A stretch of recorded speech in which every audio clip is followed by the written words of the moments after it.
My angels are busy protecting the world and mankind against the vanity of the Antichrist.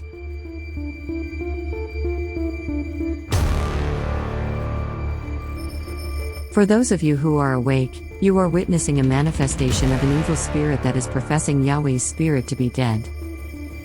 Vanity is the cause of the end of the relationship between Yahweh and the fallen angels. Don't let it be the end of your relationship with Him too.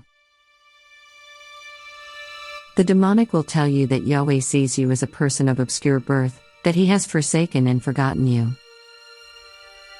and would never bring a wretch like you into undue distinction, fortune and fame.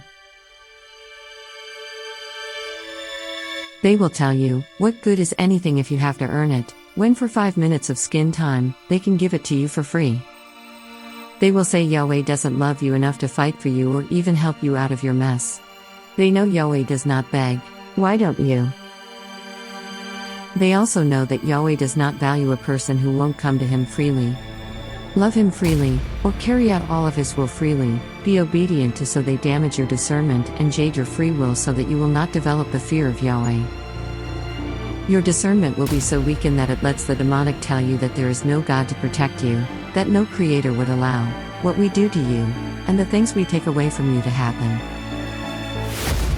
They will say that your will is more important than the will of Yahweh, and to do what your heart desires because you have a right to choose your happiness in this life. They will tell you if Yahweh and Yashua claim to be the most conscientious entities of all, but if so, why do they stand by and watch as if you had an unredeemable soul? This is hardcore gaslighted vanity. Don't listen to this, ever.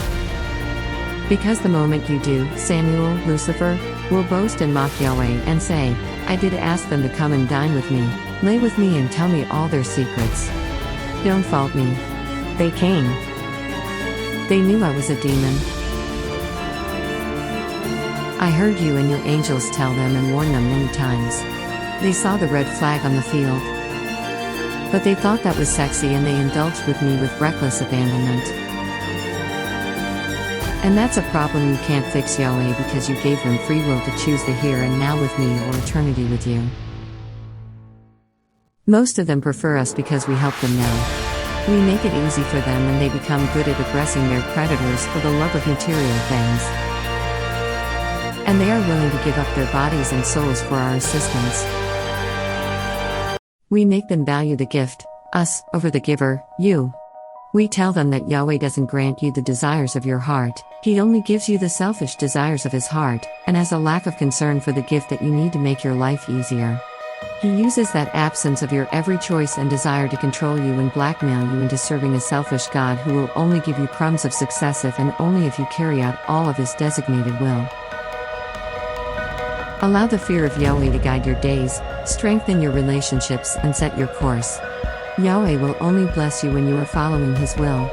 Ask Yahweh to control your life, humble you and give you contentment in your heart so that His will becomes mantra for living. If you don't care about the afterlife, continue with your own free will, continue wasting time, instead of committing to His will until the point where you no longer have divine protection. When that happens, don't tell me that I didn't warn you. During your point of inflection, it may seem that everything is falling apart, but in reality everything is coming together and Yahweh is freeing you from the vices of demonic dependence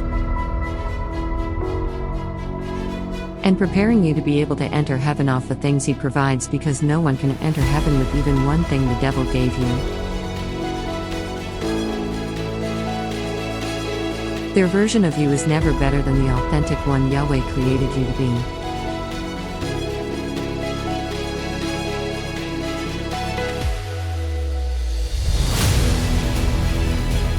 Yahweh is ultra discernment and answers a litany of prayers daily. Seek Him because most people lack of spiritual connection to Yahweh.